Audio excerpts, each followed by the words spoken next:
This is part 3 to what if Naruto had a special dojutsu called the Jujutsu. Obviously, I'm starting right back where we left off when they started going to the Forest of Death. But before that, I need to clarify something. For starters, is the Flying Raijin and the other jutsu that Naruto wrote down from the Scroll of Ceilings, he has been practicing in secret when he gets home every night.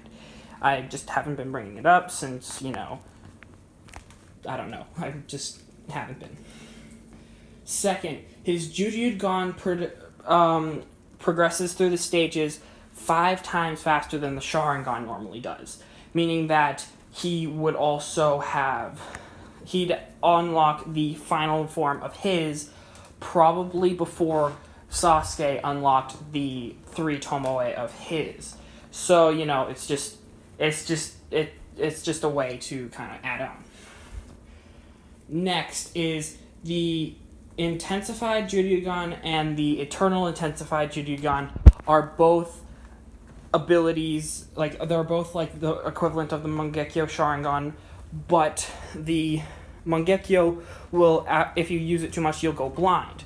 With the Jujutsu, it'll just sap away so much chakra that you can die of chakra deprivation. That's why he keeps trying to get larger chakra reserves. That's why in this he's going to have a much, much, much larger chakra reserve than in canon. And third, he is going to meet Jiraiya and the whole, learning how to summon toads and stuff, just like in canon, but that is going to happen in a little bit. Anyway, let's just jump right into it. Sorry for my long intro. Let's start. For starters, Naruto, Sasuke, and Sakura all make it to the Forest of Death, and they're just waiting outside of their gate, and that is when Anko shows up, does the whole kunai thing with Naruto, but Naruto isn't, as scared as he was in canon, because, in canon, he thought he looked brave, but he was actually pretty terrified. Anyway, they got a Heaven Scroll, and Naruto seeing, hey, wait, that team over there's got an Earth Scroll, he activated his Jujutsu just a quick sec to memorize their faces.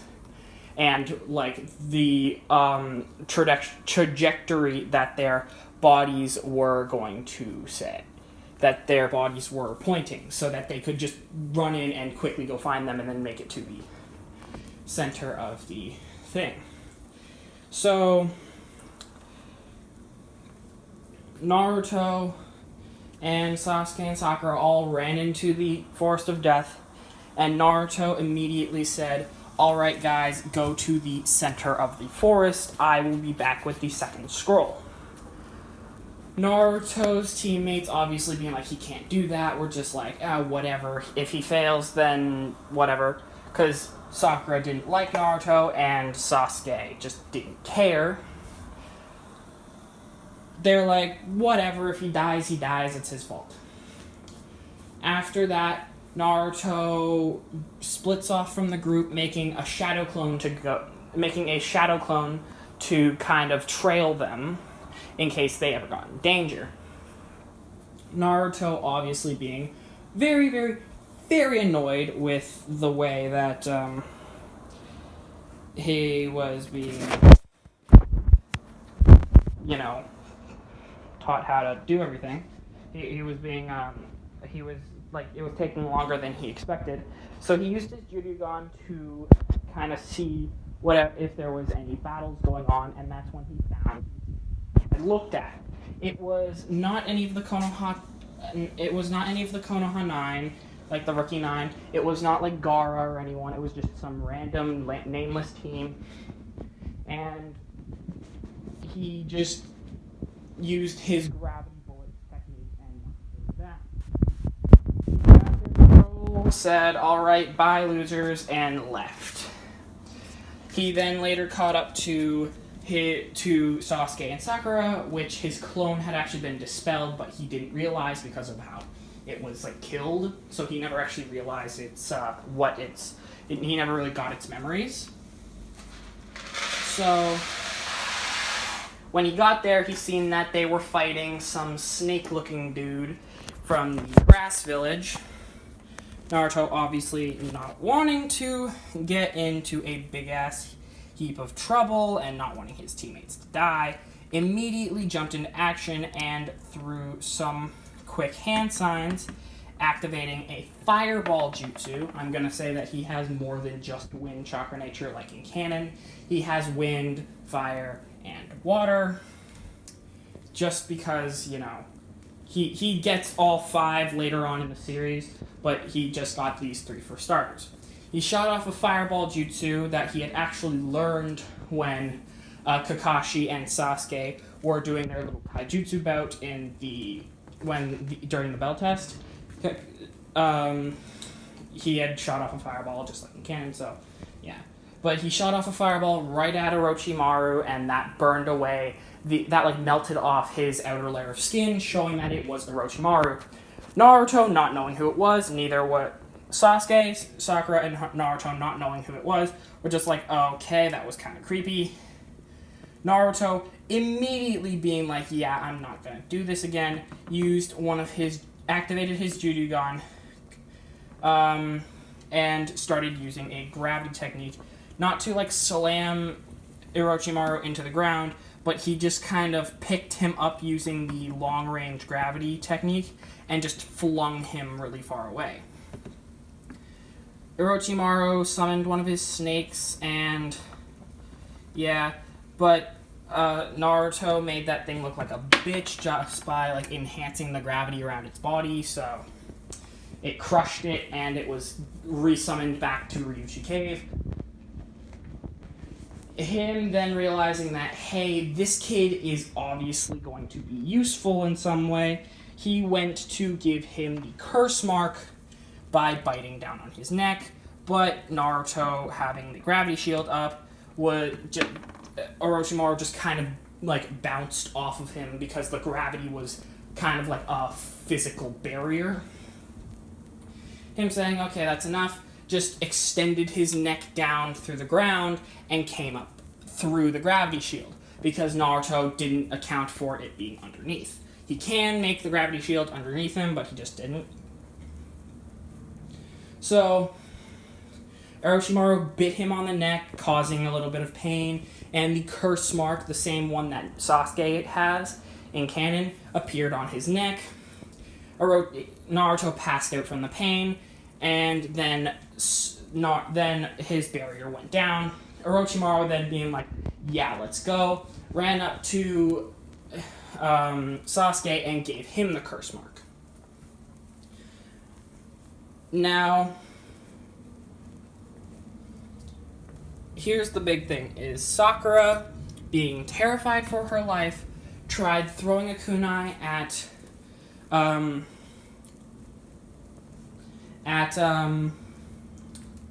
Orochimaru, and it didn't work. Naruto, was still in the middle of passing out. He was still conscious. He released the gravity that he had put on her, and her body felt a little lighter, so she just was like, whatever, and ran after Orochimaru and punched him. Obviously, it didn't do very much, but it did send him tumbling just a little ways back because he wasn't expecting this little girl to be that strong. Sakura then activated something that wasn't in canon. I'm going to say that Naruto and Sasuke gave her an Earth-style scroll. They teamed up to find an Earth-style scroll in the library and gave it to her, since it is pretty common to assume that Sakura's chakra nature was Earth. They ran out and immediately, literally immediately,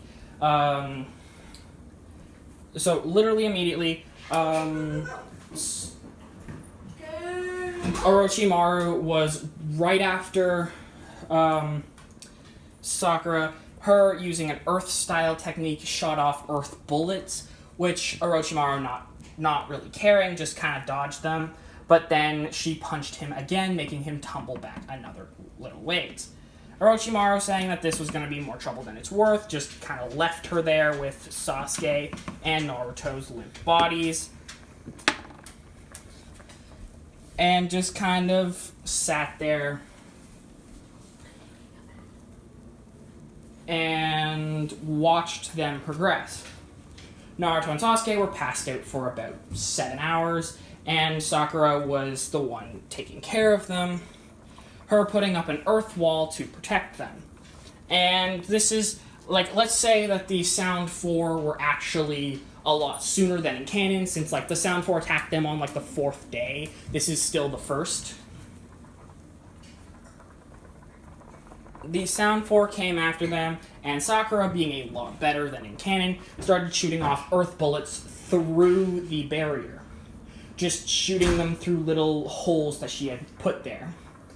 It had knocked out the girl that defeated Sakura in canon, and then the dude with, like, shafts in his arms was, like, shot down as well. The other dude that fought Choji in the Chunin exams, he ended up just being like, yeah, no, I don't want to get knocked out by this ninja, because he didn't see that it was Sakura, and he just grabbed his teammates and left. Sakura, being like, okay, yeah, that was fun, just kind of picked up Naruto and tried shaking him awake. Naruto woke up because, like, he had already been out for like 7-8 hours. So he actually woke up. Sasuke, obviously being next to wake up, they both had their curse marks active and attacked each other. And that is when Sakura was like, hey, knock it off, you two. And they both snapped into reality. Naruto, realizing what was on him, he used the 8 trigram sealing style and sealed the curse mark away. Just like how Kakashi sealed away the curse mark that Sasuke got in canon. He then sealed Sasuke's without his knowledge. He just kind of, like, patted him on the shoulder, and and his hand went around and sealed the curse mark on Sasuke. This made it so that they were able to use their chakra with relative ease. Like, they weren't, like, completely hindered like in canon. So they just kind of got that power boost because Naruto got the 8 trigrams sealing style in this one. Obviously, that made a massive problem for Orochimaru, but he didn't really realize. He also didn't know that he had taken the Nine Tails Jinchuriki under his wing. So he kind of just was like, well, shit, that's gonna suck, but whatever. And he went back to his plotting.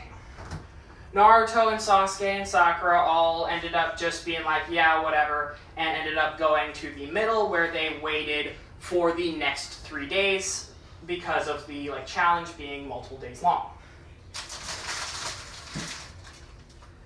Now, Naruto and Sasuke just kind of trained while while Naruto put extra weight on Sakura's body all over again. Sakura obviously just thinking that it was weird, but not really caring because she didn't know that it was Naruto doing it to her. This time, he made it double what he made it the first time. So it was more like double Sakura's body weight. Obviously, Sasuke and Naruto were just training. And this is where he learns how to use the Flying Raijin, like, pretty much perfectly. Using it's basically just exactly what he does. What his father does is, you know, Flying Raijin seals on kunai and throwing them. That's how he was practicing. Naruto, obviously, not really wanting to deal with people being like, oh shit, you can use the Flying Raijin. He just kind of didn't use it until after the Chunin exams, preliminaries, so let's just get down to that. So 3 days later, everyone that had passed got into the place, and then they were like, oh yeah, we're going to need preliminaries. The Hokage gave his little, like, speech thingy, and that's when the board ended up showing who was fighting each other. And it was pretty much just what happened in canon, except Sasuke defeated his opponent with his Sharingan because, like, he didn't have the limitation of not using his chakra. And Naruto defeated Kiba in, like, 10 seconds flat, just using gravity to throw him against a wall multiple times. After that, everyone that passed in canon passed in this. So we can just get on to the 1 week training period. Well, 1 month training period. Where the teams would train in order to become adept at fighting in the Chunin exams third round, which is obviously the tournament. Naruto ended up getting Ibuki because, you know, Ibuki was the one that was sent to train Naruto. And Sasuke got Kakashi.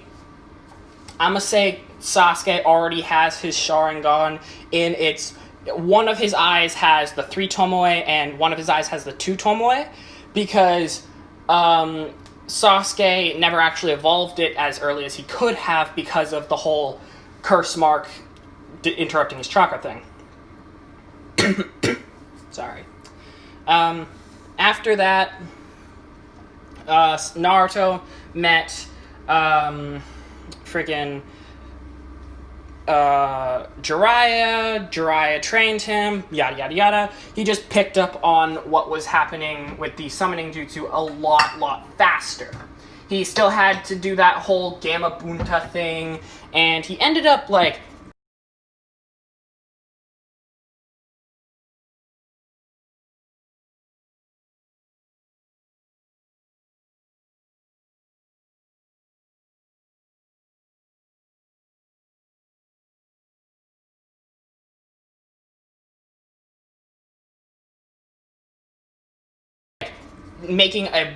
he ended up actually talking to the Nine Tails, just like how he did to summon Gamma Bunta the first time. But, yeah, so, the Nine Tails obviously being kind of stingy, just like how he was in canon, since he's, like, really stingy with who he works with, he just kind of sat there and watched Naruto's progression. Naruto, obviously, being very good at his thing, just kind of learned how to summon Gamma Bunta within, like, the first 3 days. There was still another like, month. So, Jiraiya taught him how to get bigger chakra reserves to summon, like, bigger toads that weren't as big as Gamma Bunta but weren't as small as, like, a tadpole. So, like, roughly the size of Gamakichi when he was in Naruto Shippuden. So, after that, Naruto ended up learning how to summon a bunch of different people, and then they still had a couple of weeks left. Like, 2 weeks left. This is when Naruto complained about not having a strong enough jutsu to deal big damage. His only jutsus were his eyes abilities, the fireball jutsu, and a wind-style wind bullet. Those were the only ones that he knew how to use. That's when Pervy Sage decided, hey, yeah, I'm just gonna teach him now because he's got 2 weeks. He's not gonna master it in 2 weeks, so obviously. He said, yeah, Naruto, I can teach you how to use something stronger, but just give me a minute. So, Naruto activated his Judyugan to get a really close look at whatever he was going to do, and Jiraiya made a Rasengan and smashed it through a tree. Naruto, using his Judyugan to see everything, he, like, just kind of sat there wondering, let me try. he ended up doing relatively well. He made just a spinning thing of chakra and smacked it against a thing. But since it was only spinning in one direction, it wasn't like the actual Rasengan that we know. And that is when Jiraiya gave him the water balloons and said, okay, you need to burst these by spinning your chakra in every direction you can. Naruto using his Judyugan to like memorize how Jiraiya did the Rasengan, he ended up popping a balloon, and Jiraiya was like, hey, good try. And then he popped another balloon and another, until he popped 10 balloons in a row. And that's when Jiraiya was like, okay, you can go on to the next step. Burst this rubber ball. You need to enhance the power that you were using the balloon with. So it's basically just doing what you did with the balloon, just on a bigger scale. Naruto didn't really get it the first time. Second time, he made it pop, and then the third time, he made it burst. He started doing that until he could make it burst 10 times in a row, and that is when Jiraiya gave him just the normal balloon and said, contain it in here.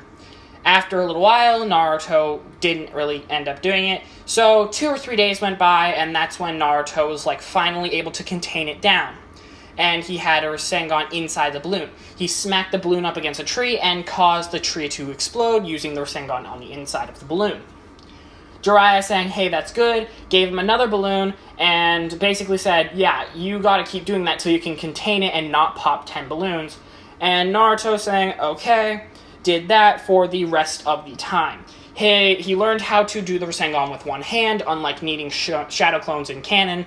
So he pretty much got the Rasengan faster and could use it without clones in this.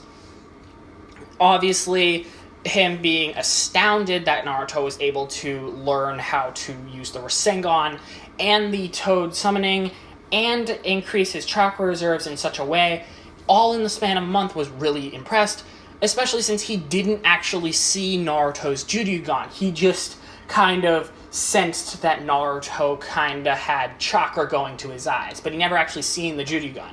He just assumed that he was using chakra to somehow enhance his eyesight, which you can actually do if you're a medical ninja in the series. That was said somewhere, I don't remember where, but yeah, he just assumed that Naruto had learned that from someone.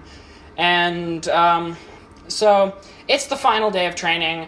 Naruto just said, okay, I'm going to rest today so that he could, do really well in the Chunin exams tomorrow.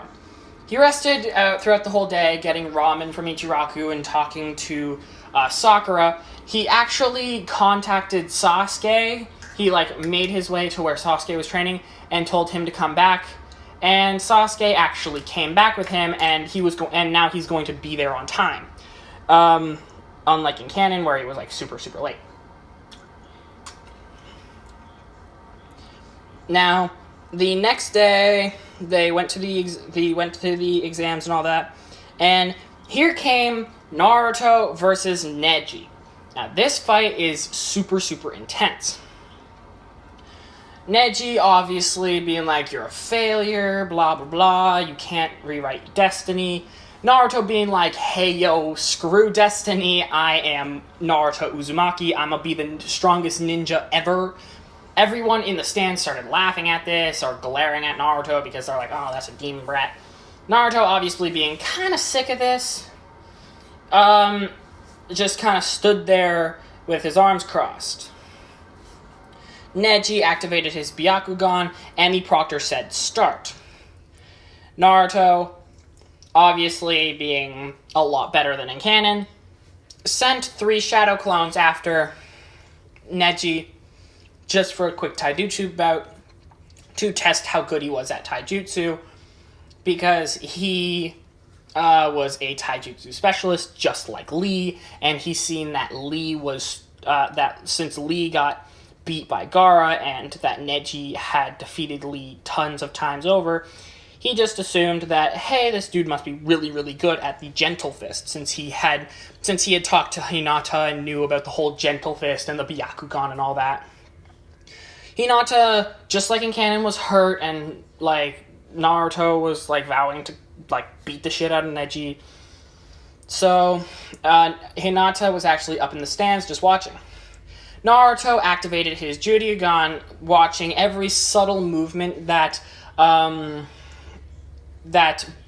friggin' Neji made. He ended up going into a stance just like Neji's, where he like had one arm up in the air and one arm down, and then he ran at Neji and used his Juryugan to basically mimic what Neji was doing. And he never actually hit any of the chakra points, except for one right around the stomach area, which actually cut off his chakra flow to his left arm. Now, this is a very bad thing for Neji, since his chakra flow entirely depends on using his chakra in his fingers and arms. So obviously having his entire left side cut off from his chakra was like kind of hindering. Now, Naruto, realizing that he had done that, activated his Juryugan right up close next to Neji. Neji, seeing how his eyes had changed, was like, oh shit, he's got a Dojutsu, and Naruto grabbed Neji's shirt, flung him up in the air, and used the Juryugan to enhance gravity, smashing him into the ground. Now, Naruto, obviously being like, this is a failure's true power, started throwing shuriken at him, and that's when Neji did the rotation thing. The rotation was obviously, the rotation, and that is when Neji grabbed the shuriken and went to throw them back, but that's when Naruto used the flying Raijin to teleport to the shuriken. Then when Neji threw the shuriken, he missed, and Naruto was right next to him. Naruto grabbed him by the back of his shirt, kneed him in the stomach, and then kneed him in the face, threw him up in the air, and then used the gravity bullets, the air fissure bullets, and made one really big one that was more like a giant chunk of the ground being flung at him, but it was just gravity, and it smacked Neji right in the stomach, and he fell to the ground. When he hit the ground, he had passed out, and everyone was just like, wait, what? That was Naruto, right? We're not watching a different fight. Everything goes on like in canon until Konoha Rush starts. Anyway, that's where I'm going to leave it for right now. I'm going to do freaking, what's it called? The freaking Gaara versus Sasuke fight in the next video, because that's actually going to be a little different than in canon. But anyway, let's start off. And everyone that's there, boy, girl, non-binary, you should all have a wonderful life, and if you're not, try to think positive. It works sometimes. Anyway, that's all for now. Bye, and have an amazing day. See ya.